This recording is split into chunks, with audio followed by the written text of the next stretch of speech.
Well, I'm very thankful to be able to spend some time with you today. I'm always thankful for Shannon. I don't know anyone who is more dedicated or works harder than Shannon. She is a gift to our state, and as someone, when she asks you to speak, she's not really asking you. She is informing you when you're going to be speaking, and so I do appreciate her very much. I moved to Oklahoma in 2006. I was working at Pepperdine University in Malibu and did not know a whole lot about Oklahoma. My wife and I loved Southern California, but it's a tough place to raise your children in many ways. So we started talking about it, and we said, we can always move back to California, but we can't raise our kids twice. So we started looking. And so we literally looked at the map and said, where are places of promise for the next 25 years? And so we looked at Oklahoma, and I came out for 3 days to Oklahoma in May of 2006. And all 3 days I was here. The weather was in the mid-80s. There was a gentle breeze. Crystal clear blue skies. And the guy that was showing me around, I said to him, is the weather like this most of the time? And he looked me in the eye and said, yeah. The weather's pretty mild here. Now, I don't know where you come from, but where I come from, that is a lie. But I did not know it. And so I go back to California and I say to my wife, I think this is the spot. And she says, let's make it happen. And I went online and bought a house. Do not do that. That was a bad choice. But I didn't know better. On our street, there were 24 homes. There are 24 homes there in our cul-de-sac. It was new construction, just a regular home. Got into the house and I began talking to the neighbors and realized that our house was the only house that did not have a tornado shelter. And my wife said to me, do you think we ought to get one? And so being something of an academic, I said, well, let me do some research on that, which is what we say when we don't want to spend money. And so I went online and I found that there are about 1,200 tornadoes that come through the United States per year, and typically one of those is an EF5. And I said to my wife, I think that this is something that, kind of prey upon people's fears. I don't think we need a tornado shelter. Now, you got to be careful when you talk about Oklahoma weather, because Oklahoma can hear you. But I didn't know that. So what is this mindset? This is a mental model. In my experience, this is the way you approach the world, and I didn't know that was going to be confronted, and I'll stop there, come back to that story in a little bit. But when you think about your mental model and how you choose to do life, because this idea of you being the CEO of your life, you really are. And there are very few things you get to choose. Your attitude is one of those things. And so getting into this topic, most of what we try to do is built upon what I call the C3 concept. And it's in your handout if you want to follow along. But the C3 concept is very simple. That if I look at the consistency of someone's life, if I look at the consistency of a football team, of a company, whatever it may be, that consistency is the sum of two things: character and competence. The difference between a winning season and a winning program is consistency.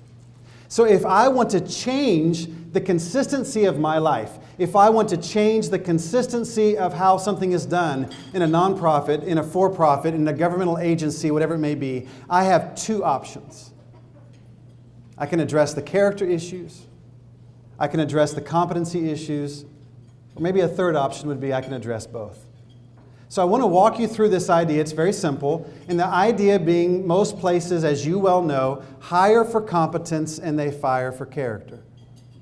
When I sit down with leaders and I say to them, what are we up against? What are you wanting? Describe the kind of place you would like to invest in, to invest your life in. They will describe something to me, and it's typically, I want to work someplace where I'm valued, where there's loyalty, where there's determination, where it matters. Now, why is this such a big deal to me? Well, such a big deal to me for this very simple thought. As adults, the number one investment of our time, which is our most precious commodity, the number one investment of our time is our lives at work. It's our career. Number one investment is work. Number two biggest investment of our time is sleep. The distant third and fourth is time with friends and family and social activities. So if I'm wanting to make a difference in somebody's life, I need to look at where are they investing most of it. And for most of us, where we will invest the best years of our lives is at work. And if I, as an employer, am going to ask someone to give me the best years of their lives, I think it ought to be worth the ask. And so when I think about coming to Oklahoma and why I love living here, I'll get into that in a moment. But we start off with this idea. I can't fix C2 problems with C1. And I can't fix C1 problems with C2. If I don't know how to run this machine, that's a C2 problem. I need training on that particular issue. If the challenge I have, however, is flexibility, I don't want to learn how to use that machine, that's another problem. And we'll get into this as we go along, but make sure we're using the same definitions. Character is the mental model used to describe one's actions. This mental model determines how we do things. Now, if you ever hear me speak, you know that I always talk about my dad. I love my dad. I'm thankful for my dad. And if you met my dad, you'd like him too. My dad is 5'7" in all directions. He is a large man. And if you met him, you would pick up on the fact that he is a football coach, even if football never came up. He has the constant raspy voice of a coach. I don't know why this is, but coaches have an odd cadence when they speak. The way that they talk, they kind of punch at the air, the way they do things. And then he has zero volume control. Growing up, my life was very different than my friends, and I didn't realize it. Growing up, I would get up in the morning and I would come into the kitchen, and my dad would be sitting there behind the kitchen table, and he wouldn't eat breakfast. He would just drink Diet Coke, which is part of the problem, maybe. But he would sit there, and I'd walk in, and getting the sleep out of your eyes. And my dad would look up and he would say, son, let me tell you something, which is how he would start every conversation, and he would say it twice. Let me tell you something. Today, it's going to be a great day, son. Now, if you did not respond in a way that made him believe that you believed it was going to be a great day, the coaching would begin. Son, I do not believe that you believe that today is going to be a great day. I think what you may need, son, is a check up. From the neck up, son. You got to have an attitude of gratitude, son. It's going to be a great day. That phrase, it's going to be a great day. I love that it's in my head. I can hear it all the time. I love that it's there. What was he shaping? My mental model.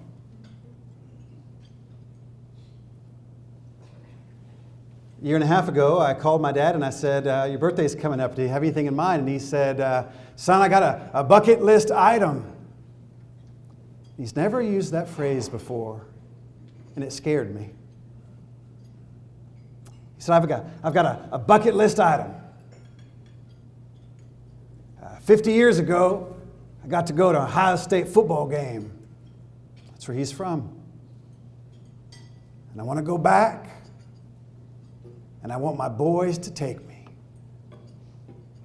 Now, when somebody says they have a bucket list item, you say, yes, sir. I called my brother and I said, what do you think? And he said, let's do it. And we agreed to this, not realizing how much it costs to go to an Ohio State football game. You would think they would have one or 2 seats that were affordable. We go to the game, and little did we know that they were going to win the national championship that year.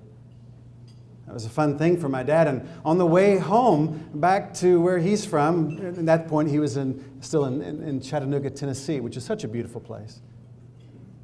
On our way back, I said, why don't we stop off in Marietta? That's where he grew up. That's where my family is from. Marietta, Ohio.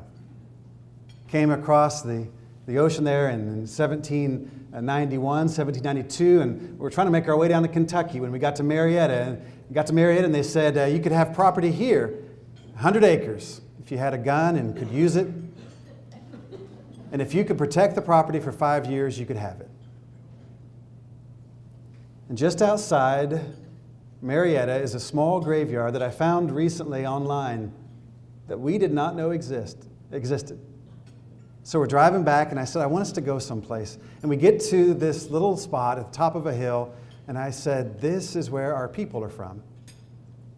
And we get there, and there's maybe 40 gravestones. We get to one that time has broken it down, but it's still there. And it was my great-great-great-great-great-great-grandfather. Next to him was the next and the next. And as far as I know, no one in 100 years with our last name has been on this property. And we're talking about what it means to leave a legacy. And I said to my dad, I said, can we go through Marietta and can you show us some of the places that mean something to you? And I've got some paper on my leg on the side, and I'm trying to write stuff down, and I'm taking pictures of these places we're going without it making it look like I think my dad's going to die soon, you know?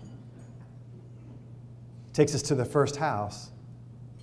So this is where I grew up. And then he takes us to the elementary school.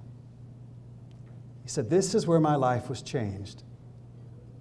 He said, this is where I went to the 6th grade both times. And he pointed out, and he said, that football field, he said, I scored 7 touchdowns in one game. He was a really good football player. And you can kind of see where that led him. But that wasn't what changed his life as much as a conversation with the principal. My dad was in what they would call the slow kids class back then. And one day the principal came to the class and he called my dad out and he said, Dave, we have a new student coming into the school. His name is Daryl. And Daryl doesn't know how to read. Dave, I want you to teach him. And my dad looked at the principal and he said, I can't do that. I'm dumb. And the principal looked at him and said something that you could not say today, but in the 50s, I guess it made sense. He said, well, Dave, you're not as dumb as Daryl.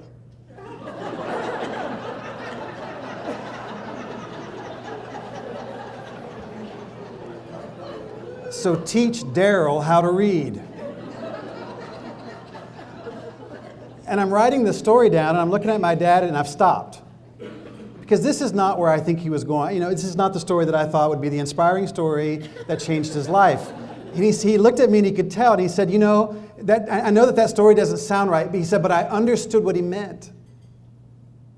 And it changed me because I realized that I did not have to know everything to make a difference. I didn't have to be the best at everything to make a difference. I just had to be a little bit farther down the road than somebody else, and I could make a profound difference on their lives, which led him into a life that I'm so thankful for. Now, what was happening? His mental model was being addressed. And so he has this idea, I'm dumb and useless. And what he found in that conversation was he had what it took. But he had to focus on what he had versus what he wished he would have. Now, this idea of positivity is really important because I find that leaders are very good at finding what doesn't work. This is why working with leaders is a difficult thing, and being a leader is a difficult thing. Because leaders, to feel needed, have to find something that is broken so they can fix it. This is why they're not fun to work with when something's not broken, because they will break it so that they can fix it. This is why hanging out with leaders is not a lot of fun. People do not like to go on vacation with leaders. Why? Because you go to Disney, the happiest place on earth, and you say, on the way back to the car in the evening, you know, some things that they could have done. And often you are right. But instead of being able to enjoy the moment, you see what's missing. This is why people don't like to go to movies with you. On the drive back home, what'd you think of the movie? Well, there's some things that they could have done. This is the burden of leadership. You can look out there and see what isn't. And the reason it's so important to have this conversation is that you can drive yourself and the people around you crazy if you only focus on what doesn't work. And we're going to show you what that means. So C1 would be the mental model. If I want to change what people do, I have to challenge what they believe. It is our mental model that is what leaders are really addressing. So when I look at that mental model, growing up, I remember driving along one day in the truck with my dad. It is hot. We're in this metal truck with the windows down. We're going across this bridge. We're just sitting there sweating. And my dad has sunflower seeds in his mouth, and he's spitting the seeds back into the cab of the truck, which I never understood because the windows are open. And he looks at me, and he says, son, let me tell you something. Let me tell you something. If you want to know what somebody believes, look at what they do. Your actions reveal your beliefs, son. That is not a law. We all know people who have addictions that do things they don't want to do. But when we're talking about the normal person who is mentally healthy, our actions tend to follow what we believe.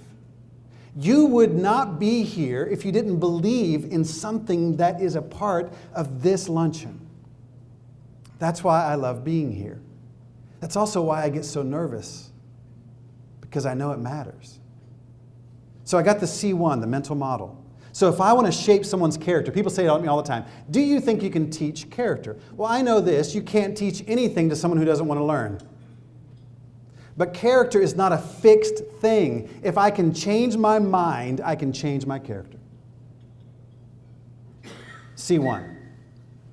Right now, this is what the American workforce is looking for. The top two things people are saying they want as they are trying to hire new people at their jobs right now, they're saying, for the first time that I've ever seen, first time ever, what they want, number one, is character.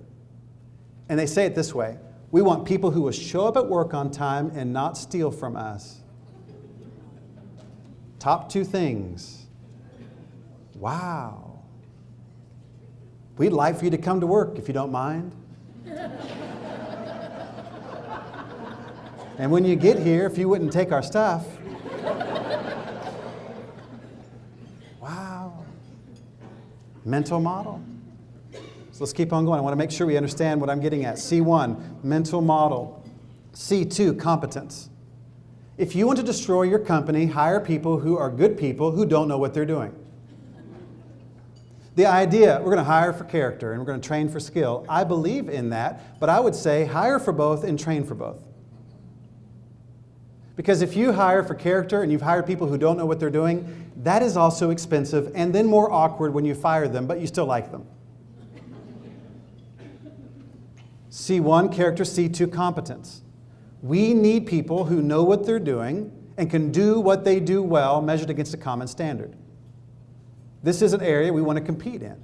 Both. We need to be good at the character piece and the competence piece. What is cool about this is not a new idea. This is an old idea. That if I put these two things together, I get a better outcome. When my grandmother died a few years ago, we went to the home to clean everything out, and there was this large chest that was there in the master bedroom, and we got it and opened it up and started getting down into it, and all kinds of fun things in there. There was my grandfather's letter from, he received his letter from the football team, and then his pants from when he played 80 years ago, and we got all the way down to the bottom, and there was this large piece of paper, and it was very thick paper, and it was rolled up, and I got it, and I took it over and put it on the bed, and I opened it up slowly, because it was old, very old, and opened it up very slowly. And as I'm opening up this scroll, there's a name that begins to emerge, and it's my great-grandfather's name. This is the only thing that I own that he ever touched. And I'm rolling it out, and it is his high school diploma from 1908. Back in 1908, only 7% of people finished high school. It was a big deal. And the piece of paper looked like a big deal. It's about this tall, this wide. It's beautiful. And I'm reading through it, and it says his name, the school, and then it does the hereto, therefore, all the fancy words. It gets down to the bottom, and it said, and this diploma is given in recognition of his demonstration of character and scholarship. It used to be we taught for both. In the late 50s, early 60s, we started pulling the character piece out, ironically because we thought it sounded elitist. Who are we to tell someone what they should believe? Well, back then, the idea of character was not a difficult sell. Right now, it's not a difficult sell. I just told you, the number one thing employers are looking for is character. Now, why do I love Oklahoma? Because I don't have to live here. I could do my job from anywhere. And it was so weird. This past summer, I went home. I shouldn't say I went home. I went to California for 6 weeks. Had an opportunity to be out there, rented a house for 6 weeks. And I rented this house sight unseen, and I get there, and it's like a mansion. We didn't realize what we had gotten. My neighbor was Brian Bosworth, who never wears a shirt.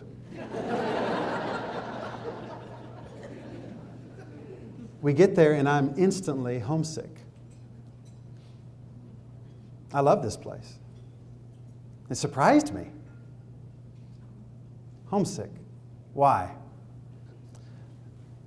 The price tag of character, which I don't like to tell people, but I'll tell you. The price tag of character is pain. We think of character as a nice thing to teach children. The concepts you can teach a child. Character typically does not develop that way because character is the byproduct of perseverance in the face of pain. I can tell when somebody's been through difficult things in their lives because they have access to a deeper concept of character. Does that make sense? When I speak to groups, there are some people that light up instantly, and I know that they've been through something. Because pain does not teach character. Perseverance in pain creates character. And when you have character, you always have hope because you know who you are. Now, why is that so significant? If I live in Oklahoma 100 years ago, when my grandfather was graduating from high school, Oklahoma, average lifespan of a man in Oklahoma in 1908, when he was graduating from high school, was 44 years. But if I lived in Oklahoma, or if I lived in Kansas, or if I were a farmer, think about why we look at farmers as people of great character, and this is the rationale. If you didn't have character, you were going to die. If you didn't get up and get out in that field, if you didn't milk the cows, if you didn't do these things, life was so hard that if you didn't have character, it made it harder and you couldn't do that. So why do we look at that group as having such high character? Because they had to. So why do I promote this idea? Life is hard enough, and it is harder without character. So I bring these two thoughts. Character and competence gives the consistency, and the consistency gives me a culture and a way of doing things. What I love about Oklahoma is that the Oklahoma standard is not an aspiration, it is a reality. Most of the times you put a motto out there, we should be like this. This is our standard, and it's an aspiration. In Oklahoma, it is not. It is a statement of fact. This is who we are. How do I know? I've seen it with my own eyes. I'll come back to that in a minute. Here's the concept of positive psychology. Some of you, when you saw positivity, you're the kind of people that thought to yourself, I will endure this, but this is going to be stupid. Because positivity is for people who don't want to deal with reality. If that's where you're coming from, we are probably hanging out in the same camp. But that's not what I'm talking about. Positivity and the positive psychology concept, in 1998, Martin Seligman, who was the president of the American Psychological Association, began to push the field of psychology away from what it had been to a new thought. There's a certain bandwidth available, and the idea of positive psychology was to look at it a little bit differently. So according to the Positive Psychology Institute, positive psychology is the scientific study of human flourishing and an applied approach to optimal functioning. It has also been defined as the study of the strengths and virtues that enable individuals, communities, and organizations to thrive. Now, in connection between Norman, Oklahoma, and Tulsa, OU has begun the Institute for Human Flourishing. It is one of the leading thought providers, one of the leading places in the country on this theme of human flourishing.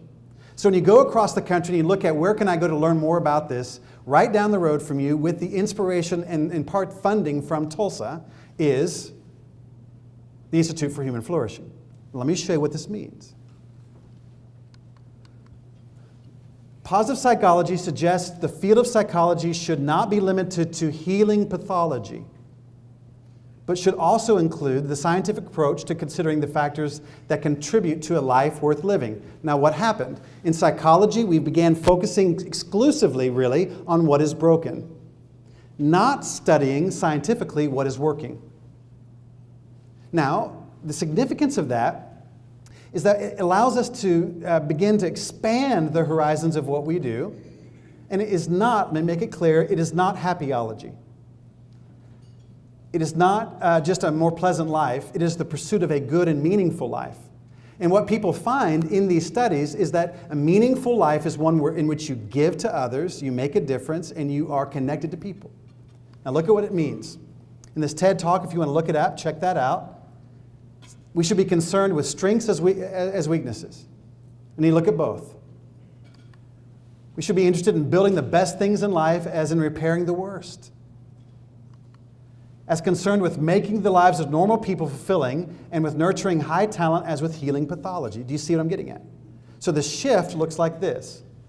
It had been on the left-hand side, more of the energy in psychology was focused on these ideas, and the shift occurred moving it to the right. And it went from psychology to education, from education, and it is now entering into business. Looking at what is working, not just what is wrong. So the implications of this into the world of positivity is maintaining a good attitude even when faced with difficulty. And I'm going to show you some data on this, but let me just give you some examples. I've been working with a company in Oklahoma City called AAR. AAR is a company that, it's an MRO. They work on maintenance, repair, overhaul, things like that, renovation of airplanes. And they are a company that was recently ranked as one of the world's best, if not the world's best at what they do. But just a few years ago, I was there just 2 weeks ago, I was in the audience when we were meeting everybody and talking to everybody, and one of the people there got up and he said this. He said, 3 years ago, we had $850,000 in workers' comp here at this location. We had 1,100 days of work missed due to injury on the job. They have between 500 and 600 employees there. They were struggling. And so they said, we've got to change course. What should we do? And they brought in new leaders who said this, we have the right people, they have lost their confidence. And they said for a full year, I'm talking to them afterwards, they said for a full year, all we did was to push the idea that you're the right person, you can do this. They said the leadership team focused on catching people doing it right and being cheerleaders for them. Same people, same planes, same location, same pay. Last year, $35,000 in workers' comp and one missed day. What was the difference? A way of thinking. Now here's my question for you. Do you think your entire life can be changed in a single conversation at the right time? And you think about the power of what we're getting at. The power is, I'm not just focusing on what is wrong. In the field of ethics, what happens, often people don't feel like they're ever told what they should do. They're just told what they should not do. And if you were raised like that, you know how hard it is to please a parent who may love you, but is telling you what you're doing wrong all the time versus giving you an insight into what you're doing right. Now, in Oklahoma, places like Kimray, what an incredible company. What a difficult time. This morning, they had to announce layoffs as well. It's hitting us all. So what do I do when the world brings me pain? I like the people who run into it versus away from it. That's why I like Oklahoma. I'll come back to this in a minute. I keep setting that up. It's worth it. I grew up, and my dad had not done well in school, so he assumed that his children would also not do well in school. And he assumed correctly. Why? Mental model. My dad would say this to me and to my brother. He would say, boys, let me tell you what it means to be a Mellor. That's our last name. We are tough, not smart, and there was no other thing. It was we are tough, not smart. I had that translated into Latin later. He did not think that was funny. But so what happened? Growing up, we're tough, not smart, right? So I got into high school and I failed pre-algebra and English. Not a test, the whole thing. Which led to the only conversation we ever had about grades. My dad comes in the living room. He has me and my brother sitting on the couch. And I have no idea, really, why my brother was there, because he had not done anything, but he's there beside me, a couple years older than me. And my dad is pacing back and forth like dads do. He's got the hand on the back of the neck, doesn't know what to say. He's going from this to this, you know. And he says, boys, let me tell you something about these grades. And he looks at me. And he says, C's are better than D's. Try to get C's. High five. The only conversation we ever had about grades, right there. Let me translate. Try not to get a D. A C is good. A B is surprising. An A would cause suspicion. You see what I'm getting at?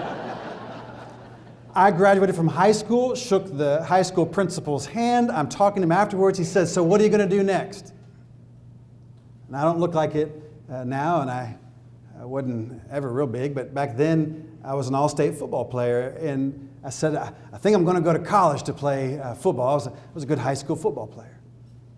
Got to college and realized I was a good high school football player. So I got to watch a lot of games, real close to the sidelines.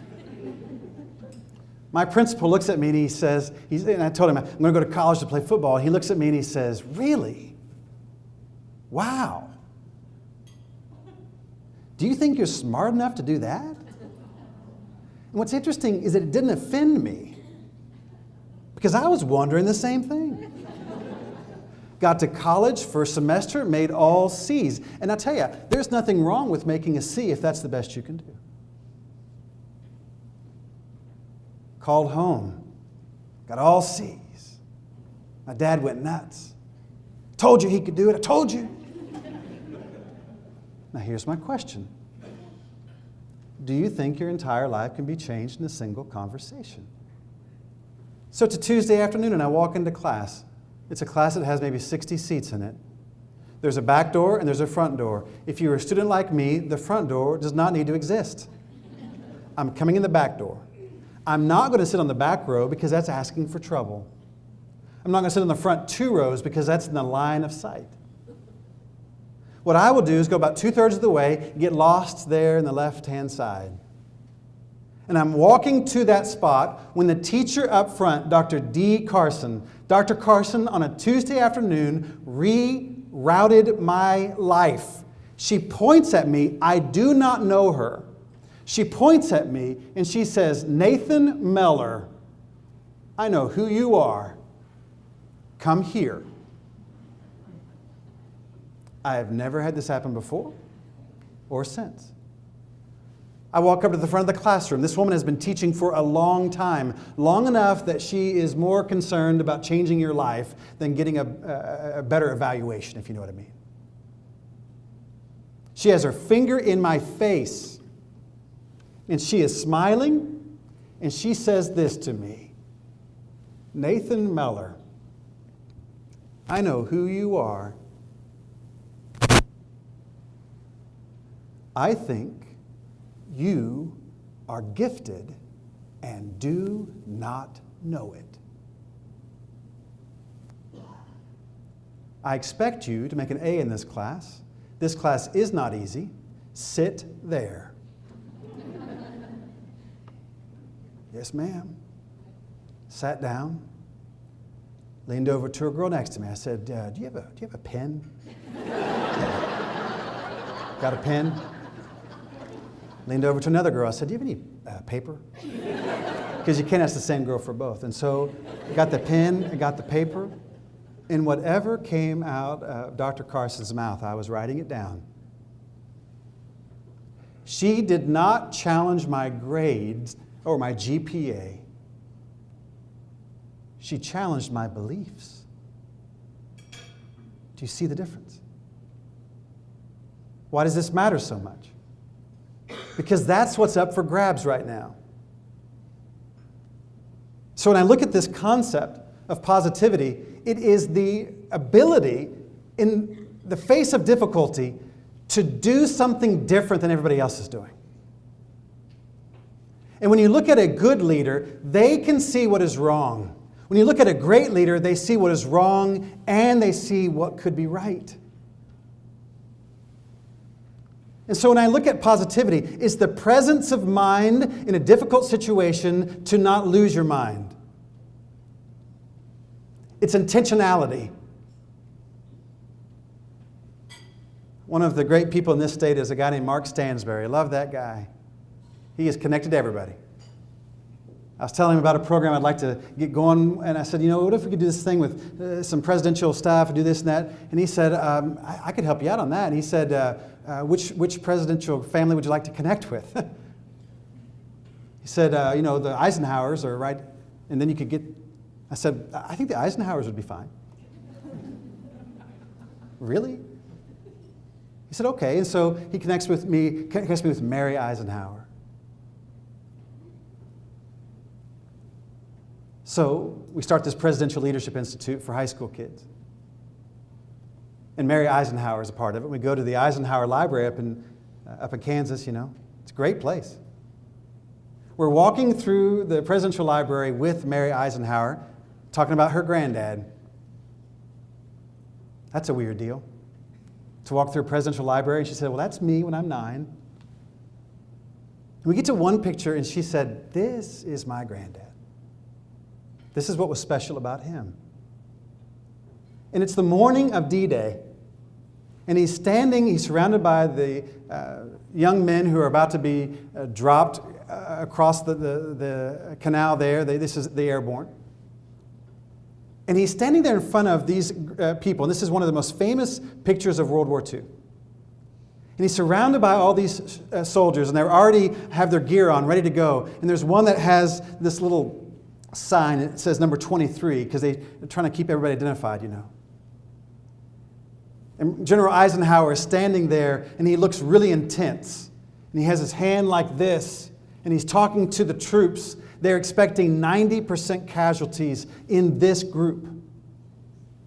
Instead of making the decision and staying in the headquarters, which was a kind of a trailer that he had, instead of making the decision and then letting them go, he made the decision and then came to be with the people. And these people that he had decided to send across 90% casualties. And he's standing there, and he's got his hand like this, and people show that picture because of his intensity. And she said, "This is my granddad." And she said, "Look at him." She said, "Let me tell you what's really happening here." That soldier, my grandfather's talking to him, and where he is from, they are known for their great fishing. And he's talking to him about home. He's talking to him about fishing. In that famous picture of Eisenhower looking at the guy like this, she said what he is doing is he's demonstrating how he would cast his fly rod. She said that's the presence of mind that he would have, to remind these young men of why this sacrifice was worth it. He took them home. Do you see what he's doing? Positivity is not always just being happy. Positivity is making the sacrifice worth it. So why do I love Oklahoma? Wow. Since I've moved here, I like to point out that we've had the longest, drought. The most days of 100 degrees or more in a row. We've had the worst ice storm. The closest connection of 2 EF5s within 12 days of each other. Most earthquakes. And most of that was like on a Tuesday. All those things on a Tuesday. I'm not saying it's me that brought this here. Might have been one of my children, I'm not sure. But we moved here, and I said to my wife, we don't need that tornado shelter, Do not taunt Oklahoma. It will find you. First tornado that hit our street was an EF1. Came through and hit the tops of the houses, took off the shingles and maybe some little plywood here and there. And that was it. And I said to my wife, that was the one, because everybody knows tornadoes don't come to the same place twice, which is what I said out loud. Second one was an EF1. Came down the back side of the house. Took out trees and some fences. I never knew how far a trampoline could fly. That was impressive. Now I'm feeling bulletproof. We're good. There's no way it could happen a third time. Now I can tell you if you're from Oklahoma by a couple things. One, when the weather is really bad, people have their favorite meteorologists, and you can't talk about somebody else's because that's like family, and you got to be careful. Number one. Number two, if there is a tornado, I can tell if you're from Oklahoma or not, because if you're from Oklahoma, there's a tornado in the sky, and you will go outside and point at it and say, "There it is, I see it." The rest of us are afraid of that tornado and are hiding. So I'm watching the news that one evening, and I'm watching the news, and there's my meteorologist there, and he says, tomorrow is going to be a bad day in Oklahoma. He said, you need to be weather aware, which sounds so passive. It is not. The next day we get to work. A little after lunch, the sky starts to turn a color I have not seen before.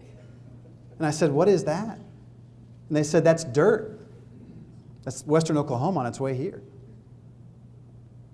I said, well, we probably got to go home. And so I told everybody, let's go ahead and get out of here. And so we get home. There's tornadoes all around. Get to the house. I'm not sure what to do. And I don't know what to, what are we going to do? And so there's a big storm drain next to our house. And I thought, well, if it got really bad, we could crawl up into that. I actually did this. I crawled up in there to see, not having thought through that it would be, raining and we would die in that. So I'm standing there, watching what's going on. I got the wife and the kids and the dog and the bird and everybody all there against the interior wall. And I'm watching the news, and I'm watching it, and they've got tornadoes here, here, and here. And as this is happening, watching the news, the meteorologist that I'm watching, he always wears the same fancy red tie on the days that you might die. He doesn't seem to understand what it means to have a lucky tie, because that's not lucky. And he is doing his thing, and all of a sudden he stops, and he does this to his ear. He stops, he looks up at the camera, and he makes eye contact with the camera. I've never seen him do this again. I only seen him do this one time. He stops, he looks up, and he comes back, and he looks at the camera. He says, we have an EF5 on the ground. We have an EF5 on the ground. And he turns back around. We have the best meteorologist, the best technology in the world. And he takes it, they put it on the map, they draw it out. You know how they put the arrow on there, then they zoom in and give you maybe more information than you wanted? Because it is not near my house, it is on it. He looks back up at the camera and he said, we have an EF5 on the ground. He said, if you are in the path of this tornado, you're going to get underground immediately. If you do not get to your safe place right now, you will not survive this. And I thought, he should give people hope. He should say it's not looking good, you know. But he said, you're going to die. And so I said, we got to go. And so I grabbed my wife and the kids and the dog, and I forgot the bird that I never wanted anyway. And so we go out there, we get in a car, we drive down to a local school that is set up for this. Now, all that changed after more. But you're there with all of your neighbors who have grabbed everything that they can grab, and you're standing there waiting. And that tornado is coming across, and at the last second it ticks north, misses our house, does hit neighborhoods, people we know, does take lives. We drive back to the house in silence, pull into the garage, and I said to my wife, you know, I think we ought to get a tornado shelter. She said, I think that'd be a good idea. Called the next day, and with the rest of Oklahoma calling. 3 months later, they came out, dug that hole in the garage. I mean, this is a beautiful thing. It's a low-profile one. I can change my oil or be protected from the tornadoes, either option. It is beautiful. It holds 8 adults or 4 Americans.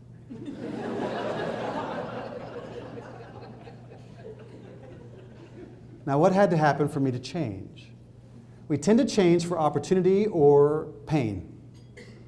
Most of us change because of pain. Now, watch what happens.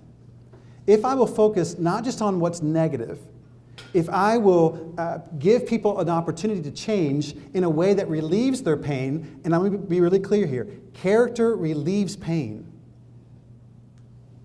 Why do I want to be ethical? Because I don't like pain. This is not, I will endure this and have ethics. I am saying you have ethics if you don't like pain.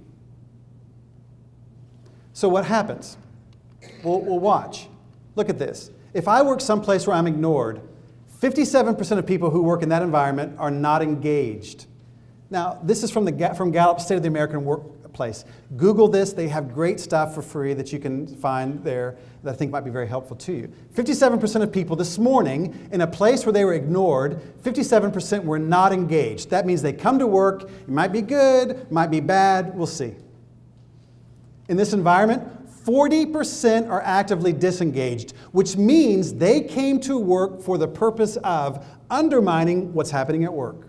They are actively working against what's happening at your place. You've met these people. In this environment, 40%. Only 2% are engaged, show up ready to go. If I'm in an environment where people focus on negative, and this is where most people stop, look at the unbelievable difference between ignoring and being negative, and this is why most people stop. Look what happens. If I am focusing on your weaknesses, what you don't do well, look at the numbers change. Now only 1 out of 3 are not engaged. I've gone to 22% actively disengaged. I've dropped that almost in half. And now I have 45% of people coming to work ready to go. And so what normally happens is that we stop there because the data is good. And if you have a scientific mind, you get to right here and say, there we are. But can I argue with you? Would you let me please go a step farther? Watch this. My supervisor focuses on my strengths or positive characteristics. In that, the not engaged number actually goes up a bit, but watch this. Only 1% actively disengaged. 61% engaged. So what do we have to do when the economy is difficult? We have to do things better, faster, more effectively, more efficiently. So what can I do to make that happen? It's not just catching people doing it wrong, it's catching people doing it right. So when I want to see this, I want to see the big picture. What's the big picture? The big picture here is that when you are looking at the people you're doing life with at work, we're not just dealing with a machine or a robot. At work, I'm doing life with these people. I will spend more time with the people at work than I will spend with my own children, and I need to care about them. This is the crazy data that's coming out there. If you don't care about people, they don't want to work as hard for you. It's a crazy thought. See the big picture. What's the big picture? We are doing life together, which is different than working together. We have to have each other's back. Life is better when you have people who have your back, who like you, who want you to be on the team, who think you're worth the sacrifice. They want you there. See the big picture. Be intentional. When you're going through these negative things, you have to protect your brain, because if you are a leader, you can go negative in a hurry. How do I know? No one has watched the news recently on the elections and thought, this is great. And I don't care who you're voting for.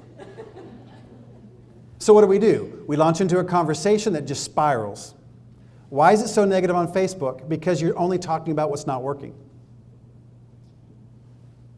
What happens when that occurs? Once you get to that, all you see is negative. You ever been to a spot with somebody where all you saw was negative? They couldn't do it right? Gotta be careful. Keep moving. Stay connected to what matters most. If I want to have a meaningful life, it is typically investing in others. Why? Most of you, if I sat down and talked with you about what you do, why you do it, why it matters so much, you would tell me the reason you work so hard is because of somebody else. Keep on going. How do I fix this? Express gratitude and be specific. Humility always connects people. Arrogance always separates them. Have you noticed this? You can't be arrogant and express gratitude. Gratitude is the precursor to humility. Let people know. What does this mean? This means that you stop just finding what's wrong, you start finding what's right and tell people. Almost done. Focus on the strengths. What is working? I would argue with you right now in the energy, oil and gas specific industry, we have never had people working more efficiently or better than they are right now, and they're not getting credit for it. The idea of being able to be profitable at $55 a barrel, 50, 45, would have been unheard of 18 months ago. Now, if we could just get a shot, we could probably do it. This is horrible what we're in right now. But if there is one group of people who can figure it out, it's the people that we have living in this state. We've been through stuff like this before. And there's a toughness that I love in this state.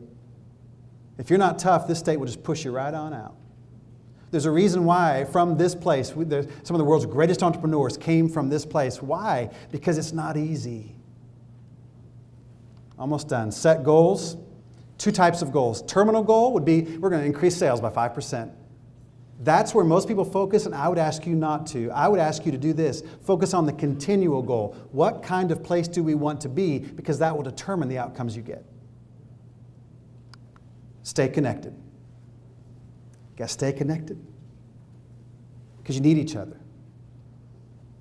So if I go back to work right now, what am I going to do? I'm going to look for the good. I'm going to catch people doing it right. I'm going to stay connected. Why? Because you're doing life together.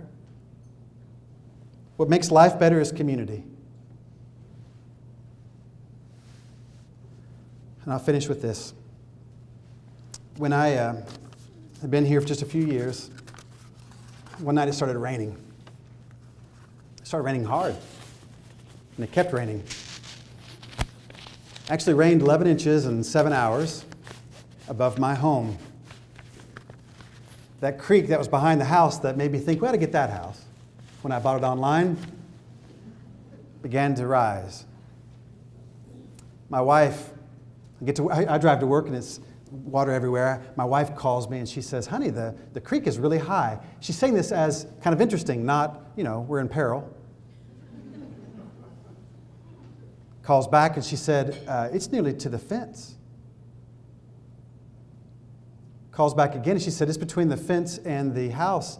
And she said, there are things floating by. And I said, what do you mean? She said, like washers and dryers and... Now, my wife, if there's something really wrong, she becomes calm. So I call, because she hasn't called for a while. I call and I said, she answers the phone and I said, what's going on? And she says, well, and when she said that, I knew we were in trouble. Well, I couldn't stop the water and the house is underwater and I've put the kids in the attic and you should come home. I try to get home. I can't. The bridge is out. Another bridge is out. Find this back country road. I finally get to my house. And sure enough, at least half, if not 2/3 of the street is underwater. I jump out of I was driving an SUV to get through all this. Jump out of that thing, get to the house, get the garage door up, and there are my kids in the attic. And my little one, Arden, she looks down at me and she says, Daddy, is this the end of the world? And I said, yes. Yes, it is. I did not say that. So I grab her, get her on my shoulders, get the other one out, get them there. I go back to my house. Now, here's what happens. Your brain can work in creative mode or survival mode. Can't work in both at the same time. Got to stay in creative mode. Push back survival. That's why when you've gotten really bad news that someone you love has been hurt or sick or whatever it is, that's why you can't think ahead. You're trying to survive. So I'm standing there in my house, and I don't know what to do. There's no file in my head that says, do this when your house is underwater. It's the red dirt water.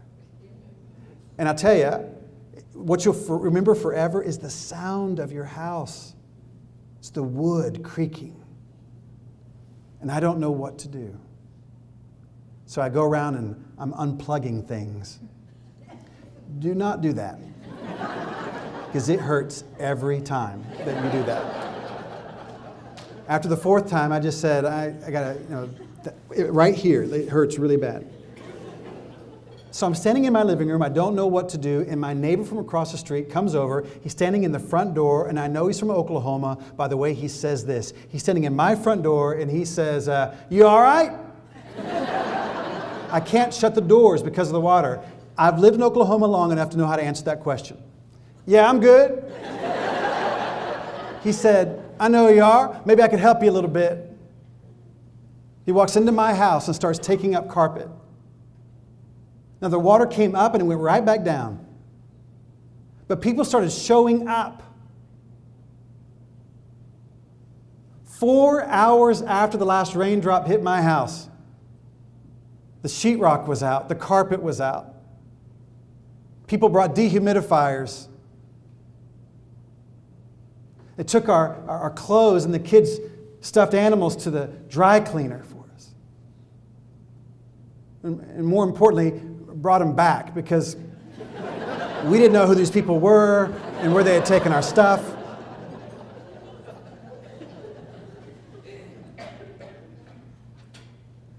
It was a year later that I'm talking to my neighbor, another neighbor, and I'm talking about that day, and actually more than a year later, and I'm talking about that day, and I'm talking about my neighbor, and we're going back and forth, and I said, well, you know, after we got the house put together, and he starts talking about the guy who helped me. He's talking about when his house got put back together, and I said, no, his house was not damaged. He came over to help me.